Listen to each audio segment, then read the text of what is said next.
Mbote na bande konyoso ba fidèle téléspectateur à Genor TV.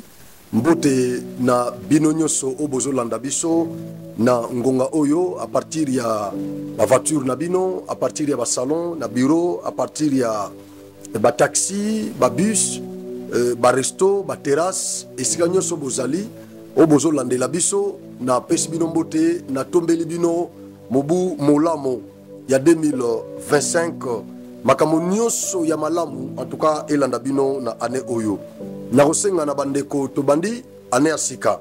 Merci na bandeko nyonso o to bundaki na bango na année 2024 bandeko nyonso o ba boosta kibiso na 2024 na ko like ba émission na biso na ko partager ba lien ya ba émission na biso ba abonner na biso nyonso o ba rejoindre biso na 2024 en tout cas na pesi bino merci belé pour la fidélité et zaka na ba abonner mususu oyo basabonaka bakendaka te bazongaka de temps en temps mpona kolandaka oyo ezoleka na chaîne na bango mosusu mpe bayaka na bango asabone na ye ake atikeli bino abonnement ake na ye azongaka lisusu te. Alors mpona baoyo nyonso bafidèle oyo bayaka de temps en temps lokola bacasimir na kasumbalesa bino nyonso en tout cas bambote ebele ndeko Carmel na Kazumba, Carmel na Kazumba na mission ndekesha wana c'est fidèle fidèle. Yassala a commenté Beleti. Chaque émission, c'est Carmel à Kazumba, la mission Ndekesha. Merci beaucoup Carmel, merci Carmel, merci Carmel. Casimir, merci beaucoup. Na soutien à Bino, na Genor TV. Boza et Belé, en tout cas, plus vous commenter, plus peine à Talaba Combo, plus peine à Kobando Kangaba Combo, et plus peine à Kobanda, ko Boaka Bino, moi, Libanga, et ça, rappelez-moi bien tout ça. En tout cas, vous continuez à partager les liens à l'émission, vous booster les sous. En 2025, vous avez les sous makasi. En tout cas, vous avez Genor TV pour monter malamu. En tout cas, je crois que Kosimba, vous partagez. Merci beaucoup. Gouverneur Yakassé Central, gouverneur Moïse Kamboulou, convoqué à Kinshasa par les vice-premiers ministres et ministre de l'Intérieur. Pour éviter, nous allons aborder la question ici, pour analyse la biso. Nous allons analyser les faits politiques du Congo. Donc c'est ça mon travail. Genor TV, ce n'est pas une chaîne publique. L'État a foutu à Rangate. Naloba Kanaza vraiment indépendant d'esprit. Nasala kabanalise na nenge na moni la kamakambo. Ouais. Ndeko moko salinga plaisir lobi azo bisanga lobi ndeko Frank. Et là on a remarqué na banalise na yo makambo belé olobaka. Eko kisama kaka. Vous allez voir prophète. Ouais, c'est comme ça. Ils ont vise longo parce que tu dois temps il y a qu'on réfléchir, il y a qu'on étudier ba fait politique to tchaka subjectivité mo pansi. Na bundaka mingi pona za la objectif. Donc c'est ça. Alors, Tokolobela Yango, Telegram Moko, et Zako circulé dans les réseaux sociaux. Il y a ministre, il y a vice-premier ministre, ministre intérieur, va convoquer gouverneur. Nakisasa. Situation où il est cas dans Lualaba. Il y a Richard Mouyej, Nafifi Masuka. Est-ce qu'il y a un collègue dans Kassé Central? Question mark. Tokolobela Makambouana. Mais na kosenga na bino o nyoso bozola na ngai bo aimer émission oyo s'il vous plaît soko zola na ngai aimer émission wana aimer yango soko zola na ngai ko sala nga plaisir to changer quand même ta mentalité même yo muto yo banda ko la na ngai olande oza trop passif na ba émission na ngai trop passif olanda nga du début jusqu'à la fin mais au commentaire o emakate o sala ke lokote émission esili o kangi no téléphone et sur le lali ou bien o kemaka mususu. En tout cas to me kepe ko changer na année oyo soko zo landa ngai commenter aimer liker parce que nyoso bo sala kawana et sala kabiso plaisir tango YouTube amona ka vraiment que chaîne oyo ezana bato bazo landa ngo bakotaka biso pe malamu na YouTube. Voilà pourquoi tosengaka de temps en temps aux Olanda yoko perdre na yo eloko te bakokata ni mbongo te ni megate oko perdre eloko te mais c'est juste pour soutenir kaka musalo tozo sala soutien na soko lingio banomona kabiso de temps en temps. En tout cas, soko sala bongo eza eloko moko ya malamu. Question o eza ko diviser ba centre kassayen ezo lobisa ba centre kassayen ba congolais presque ba congolais nyonso parce que Fayulu abordé ango aza centre kassayen te. AFC ananga bango pe basombi likambo wana oyo ezoleka na Kasai central. Tango Fachi azaki na Kasai central atenaki discours na ye na butu nango comme d'habitude ministre ya communication, ministre des médias et la communication Patrick Mouyaya a organisé briefing ne ya communication quand ndenge ezalaka na ba professeur nyonso sala sala ndenge wana tout ça. Alors pour me kempe ko répondre à ma question, il y a des journalistes. C'est dans ce sens que le gouverneur, il y a province à Kasai central, à ça qui peut inviter. Ministre, il y a infrastructure, à ça qui peut wana,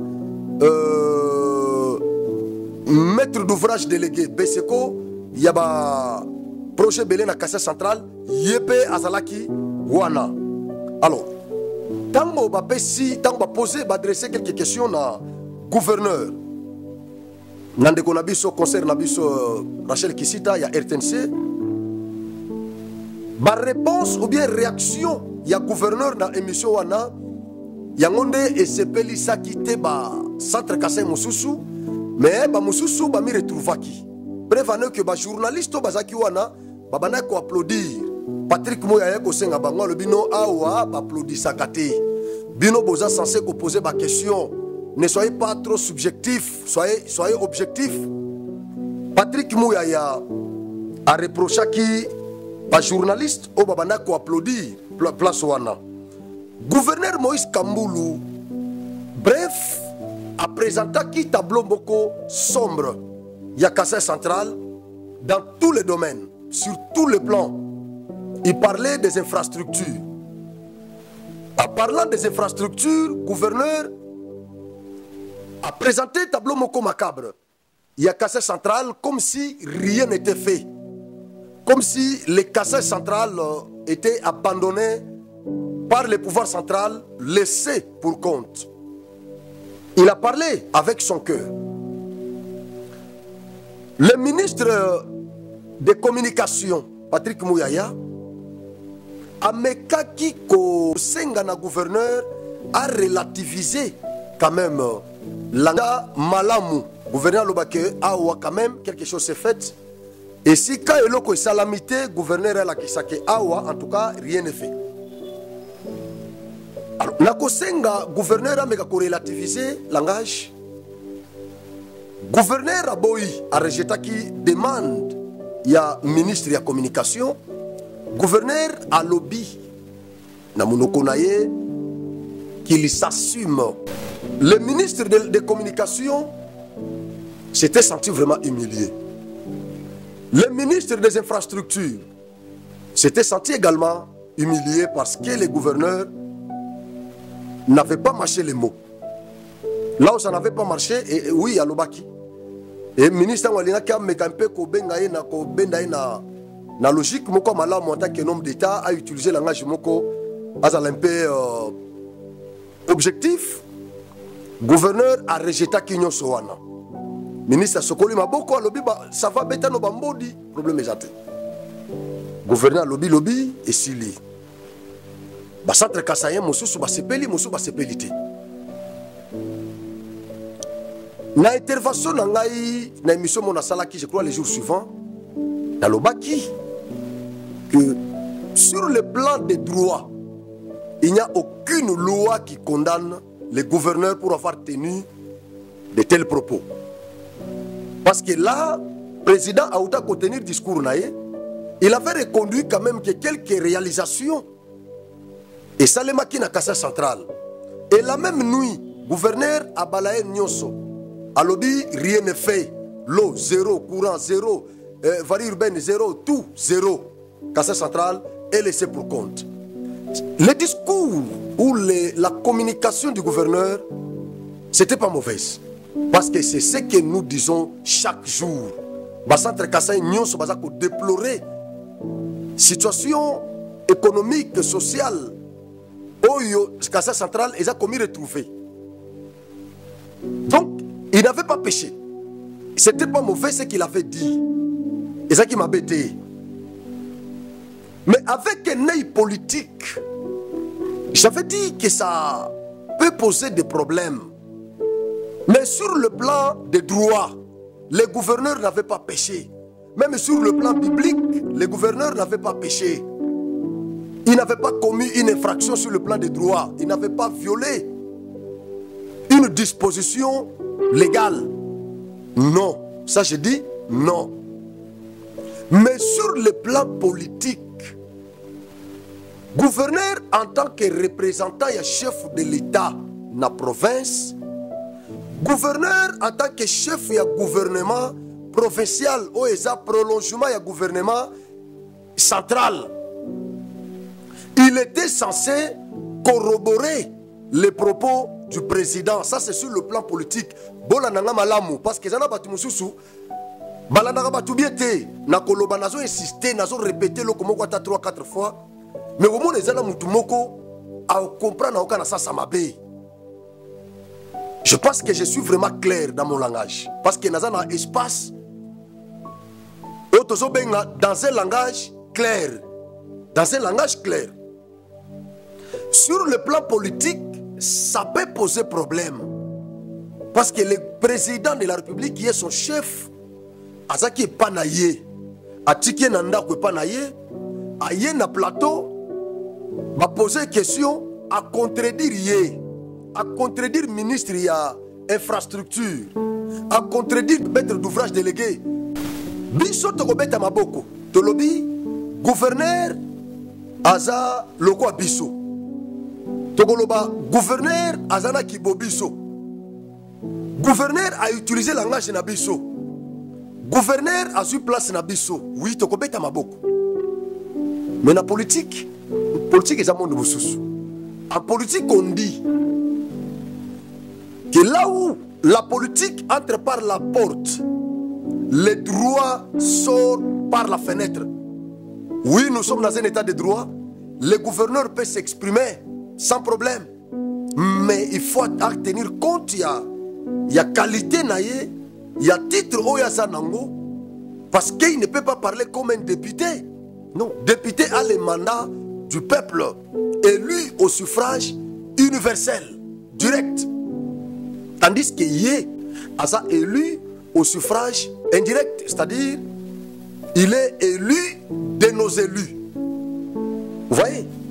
Mais il a eu la bénédiction du président de la République parce que c'est son chef, il est son représentant. De temps en temps, qu'il n'a qu'à rendre compte. Si comme Moutou Wana, qui a la bénédiction du chef de l'État, vous pensez qu'il y a un électron libre? Non. Il n'est pas un électron libre. Ce qui est député, il est couvert des immunités. Député protégé parce qu'il y a un représentant, il y a souverain primaire. Mais les gouverneurs, Asa na bénédiction, il y a président de la République. Il est le représentant du président de la République. C'est-à-dire sur le plan politique, gouverneur, Asa qui est censé équilibrer. Ce qui a yoka qui a dans le langage, il y a Patrick Mouyaya. Patrick Alingaka a aidé le gouverneur. Le gouverneur, le cola, Asa qui a charge de Congolais, il y a un centre cassé dans ma PK. Alobi, ngane ba beta ngabi botu. Tu peux frapper, n'a profité de l'occasion. À frapper. Mais sur le plan politique, ça pose problème. Voilà pourquoi en politique on parle de la sagesse politicienne. On parle de langage politicien. En politique, un homme d'État ne peut pas parler comme les citoyens, comme un homme du sens commun. Il ne peut pas parler comme les quiconque. Il ne peut pas parler comme les communs des mortels. C'est-à-dire que les politique, ils ont un langage. Et si quand on a bleu, politicien comme on a rouge, ça c'est connu de tous, c'est comme ça. Parce qu'il y a des vérités dans la politique, il y a que ceux qui ont lobby dans le peuple. Parce que Gustave Le Bon, dans son ouvrage, La philosophie de la foule, il dit ceci: la foule est sans cœur. La foule est sans cœur. Et quelque part, il dit que le vrai progrès démocratique, c'est lorsque la foule suit l'élite et non lorsque l'élite suit la foule. Ça, c'est dans son ouvrage intitulé Hier et demain. Et donc, l'élite politique n'est pas censée suivre la foule. L'élite politique doit être suivie par la foule parce qu'ils sont considérés comme les leaders d'opinion. Ce sont des influenceurs. C'est-à-dire la foule peut dire A, mais quand un leader vient, il dit B et la foule accepte le B de leader politique. Ça, c'est la réalité politique. C'est la réalité politique. Yao moni, bakanela ki Tshisekedi metango Tshisekedi aye, bake yambaye. Na Kasai central, bakana ki, mais quand il est venu, bake ko yambaye, bazake belé, bake yambaye. Et à tenir discours, malgré Moussous Basopozaki, mais bayokiye, babeti maboko. C'est ça la politique. C'est-à-dire, un leader politique, c'est un influenceur. Foule à kolobanaye parce que la foule est sans âme. Mais quand vous venez, yosa loko la berger, osana oulette, osana na bâton. C'est ça un leader. Mais là, gouverneur Nabiso, langage naye et s'appelle ici biso, peuple. Mais sur le plan politique, lui en tant qu'un homme d'État, et lequel y a problème. Donc, quand on a langage à gouverneur, gouverneur à lobby, il parlait des infrastructures, mais ce qui te l'a dit, gouverneur a spécifié à quitter. Quelque part, a tombé peine à moi piège moko. Il voulait parler des infrastructures routières, parce que le mot infrastructure est globalisant. Mais ce que je l'obéis là-bas, il faut qu'on précise que je parle des infrastructures routières. Ce que je l'obéis là-bas, hôpitaux, il faut, ou bien école, Athénée Royal, infrastructure scolaire, sanitaire. Mais ce que l'obéit infrastructure, c'est globalisant. Alors, dans l'esprit à gouverneur, il parlait normalement, et si quand l'obéit est zéro, il parlait des routes. Mais le fait que, parce que ce qu'on a dit dans le souka, on a évoqué office de route, a évoqué OVD, mais ils ont pas là. Donc on a esprit naïe, il parlait d'abord des infrastructures routières. Mais le col a généralisé qui, après qu'on m'y retrouvé, na maï courant zéro, maï courant zembu, l'eau, maï. Alors, il posait problème. Difficulté a mis ça tout. Et ça, il y a que. Quelque part, c'est comme si le gouverneur a mis contre Dizaki. Je ne suis pas en train de clouer le gouverneur, non. Je vous ai dit que moi, je suis indépendant d'esprit. Bato bazo la nangai, bazo c'est la banalise nangai. Le Gola Génor TV, ce n'est pas une chaîne publique. Donc, nous avons une analyse avec toute indépendance. Parce que le gouverneur Abetaki Bambodi, il était indépendant. Nous avons indépendant. Je ne suis pas là en train de défendre le gouverneur ou de le clouer. Non. Nous avons une analyse. Pas plus tard que le mois passé, notre gouverneur, dans la conférence de presse, où il a organisé qui, n'a pas journaliste, a considéré qui batunions au bazar côté le melaba projet chef de l'État na Kasai central le bien gouvernement fake basala qui descente na route kana na Kalamambushi makamo bango ba kutaki kuna ba denosaki yango balobi to perdre espoir nzela Kalamambushi et ko sale makati wana ba opérateur économique ya Kasai central ya fake. Indirectement gouverneur a répondu à Kibango. Il avait reconnu que quelque chose était fait. Installation ya concasser, fin prêt. Et bah promettait que le gouverneur Balobi, toujours ça la ouverture, il y a piste. Même temps au président Yaki, il en avait dit. En dehors 6 mois, bah ça la ouverture, il y a piste. Kolongwa Matambati na Kalamambuji. En terre battue, Mitugeko Bandako Leka. En attendant, Babandako Tchamakadam. Et donc, na ba propos ya gouverneur après ce qui biso assurance. La même bouche qui avait reconnu quelque chose sur la route Kalamambouji qui était déjà faite, c'est la même bouche devant les médias Oyo et lobby qui c'est 0,0000. Alors, nous sommes ils ont posé moi problème. Avant chef de l'État, il y a, parce que ça se disait déjà, Bisso, Tozarana Matoui, Tosolo Laka, Toyo Kaka. Ça se disait déjà, ça se disait. Ma fils, il y a gouverneur. En tant que homme d'État, c'est la Félix Aya, Ayambaye, ce que ça n'a makambo ya kolobana Tshisekedi, il pouvait parler au président en coulisses parce que il était mieux placé pour passer tant et belé na président. Mais tant que député, ministre, nyonso baye, ba fiche na bango ba association, il y a fondation, il y a biloko na nyonso tout ça. Basali ba fiche na bango bache pour na koyamba chef de l'État. Gouverneur passe à la kipe affiche na ye pour na koyamba chef de l'État.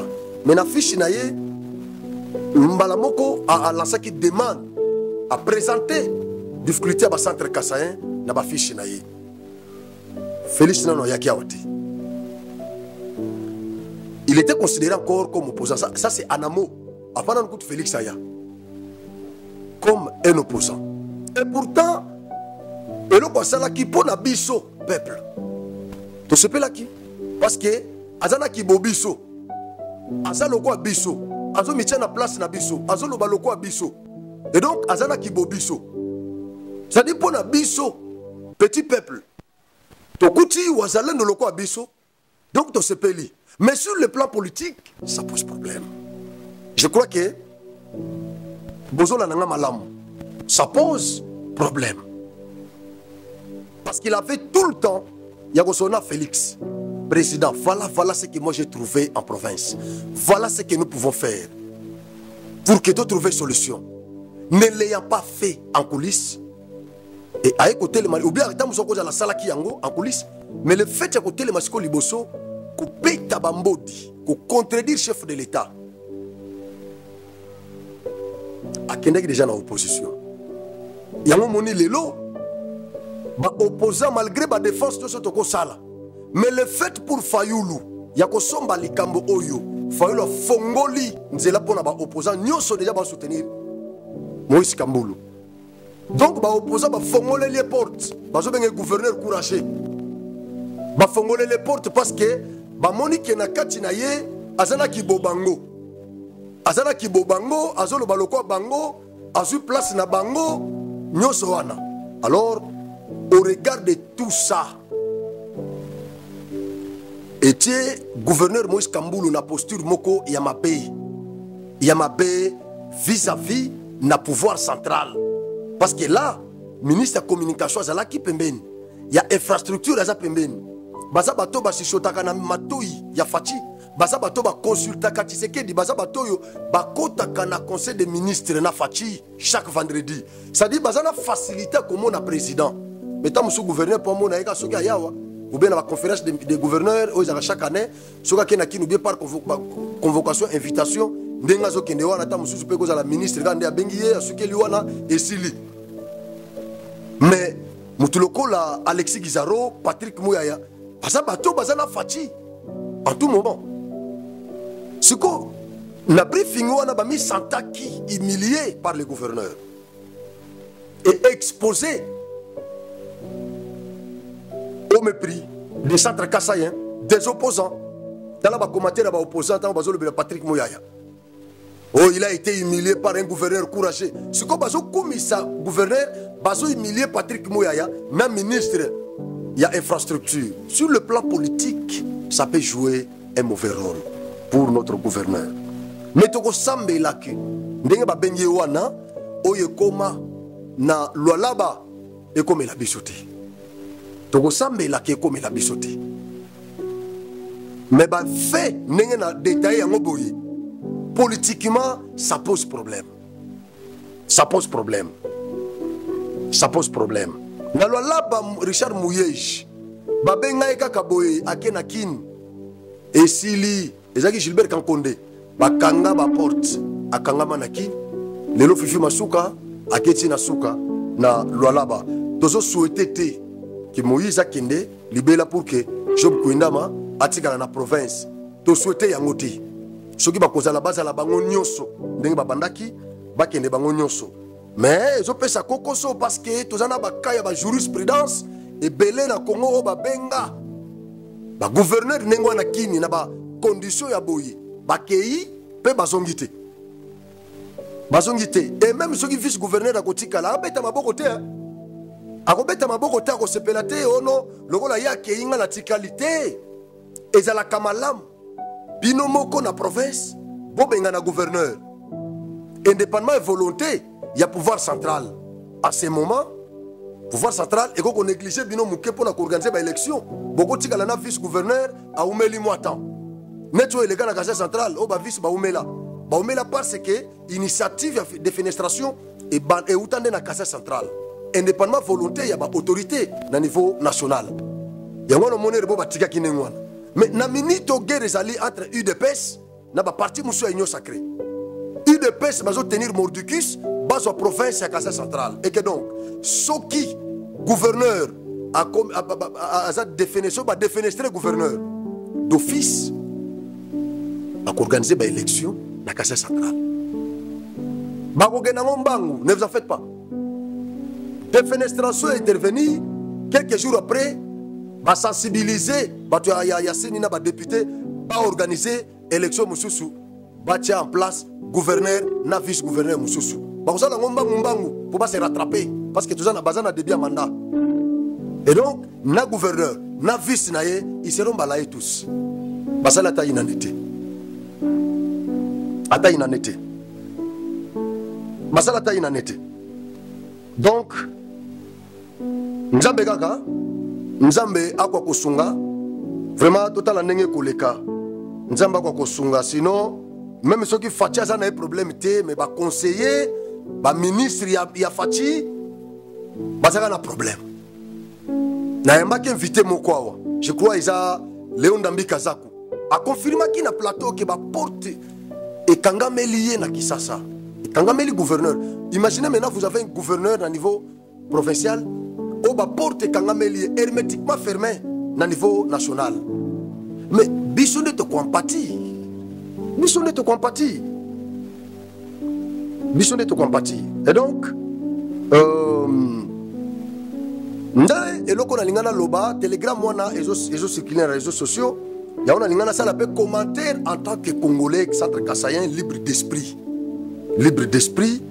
na osala commentaire bato bele bazo condamner chargé ya communication ya cellule ya communication ya gouvernorat balobi encadra qui gouverneur était avant akende na briefing wana van Chilanda et bien là quand même dans les réseaux sociaux il y a des gens qui écrivent comme ça on va attaquer un peu partout oh non c'est lui qui est à la base parce que a défendre qui il fallait qu'il a préparé gouverneur oui au ko préparer mutu au ko préparer toyebi comment ba autorité na biso ba mi comportaka toyebi au ko ebisa que en tout cas awa loba boye ko loba boyete mais tant comme est-ce que liboso batu tellement que c'est la première fois akope ko banga zamba liboso qui non devant ba caméra monde mobimba parce que RTN c'est national ba caméra donc batu nyos ba monde mobimba otala yo do ba caméra ya Congo mobimba ezawana et Congo mobimba otala yo président Pesika zalaki abanda ko landa ngo peuple bazolanda donc et cause la peur moi panique et suis gouverneur et cause la il faut qu'on t'a même sur le plan psychologique peut qu'on joue un rôle ça peut jouer un rôle important dans ma camboyo parce que ce qu'on t'a dit gouverneur on dirait ça qui tranquillité na plateau et on dirait ça paniqué il n'était pas vraiment tranquille donc il y a une forme avant de aborder fond la forme non ce qu'on t'a dit on vous sentir qu'il y a ça qui est tranquillité alors qu'on condamne Van, moi je pense que Bolexatawan les erreurs, les raccordements frauduleux. Bako conseiller, ba autorité na biso bazaka nengewana ogo bisaye non ko lo baboyete parce que devant les journalistes biso tout na kaba question oyo lukaka bangambo parce que tango bangambo ezali nde biso pe toliaka na média tozoka ba information ya koloba tozoka ba sujet ko aborder soki bangambo ezate média na biso kolia te il faut bangambo ezala yango lo moni lelo tozolobela makambo c'est parce que journaliste atuna ki ba question provoquer débat donc ba comme mamolo question moko ya ebomelo musala c'est ça un journaliste la mamolo question moko boya luki trouble luki et luki lo ba problème na musala c'est à toi maintenant ya koyeba ce que tu vas dire oyo moni ko répondre te ne réponds pas parce que bah, tout là qui est question, il y a comment à mobiliser ma recette. Pour avoir budget na yoana. Alobi, allez qui m'a tout ça à répondre. C'était sage à répondre. Donc il y a une question comme mamolo bomoni qui est compliqué et coûter carrière na yo. Ne réponds pas. Alors ma quoi ils sont néo mais aux a siko déjà les bossons journalistes. On a pompé ma question. Qu'est-ce que tu fais? Tonota là, to sambela, nzamba songa. Mais sinon, nous avons des cas de jurisprudence. Namboka oyo. Et je bangi samité mais à l'écolo. To éviter. Soka zongi. To komisi nzambe. To komisi nzambe. Parce qu'il dépêche pas zola la terre. Il dépêche zola la terre pour la casse centrale. Il dépêche zola la terre. Mais to yaga toujours to bando loba loba. To landa mouvement nenge zokende. Parce que pour le moment, na lobité lokola chargé de communication au gouverneur. Je ne suis pas acheté dans un média privé. Privé. Bon, on a bien parce que naïbi comportement bandé comme ça, balanda biso. Goloba peso, le bon système, mais ce qu'on a mon monéga la linga a suivi yokaka.